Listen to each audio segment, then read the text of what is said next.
Hi everyone. நம்ம வீட்டில் கோலம் போட்டு கார்த்திகை தீபத்தை ஆரம்பித்து வச்சாச்சு. போன வருஷம் வச்ச விளக்கு எல்லாத்தையும் இந்த வருஷம் வெளியே எடுத்து வச்சு க்ளீன் பண்ணிட்டு, அப்புறம் அதில் பொட்டு சந்தனம்லாம் வச்சு திரி போட்டுட்டு, அதுக்கப்புறமா அதில் எண்ணெய் ஊற்ற ஆரம்பிச்சாச்சு. பெரிய குத்து விளக்குக்கு எண்ணெய் ஊற்றிட்டு, அதுக்கப்புறம் சின்ன சின்ன விளக்குக்கும் எண்ணெய் ஊற்றி வச்சாச்சு.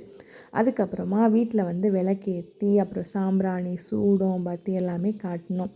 சூடம் காமிச்சிட்டு அதை வச்சு நம்ம குத்து விளக்கையும் ஏற்றிட்டு, மீதி உள்ள திரியெல்லாம் எங்கள் அம்மாவே தீப்பெட்டியை வச்சு ஏற்றிட்டாங்க. ஏற்றினதுக்கப்புறம் அதை அப்படியே கொண்டு போய் வாசலில் பொறுமையாக வச்சாச்சு.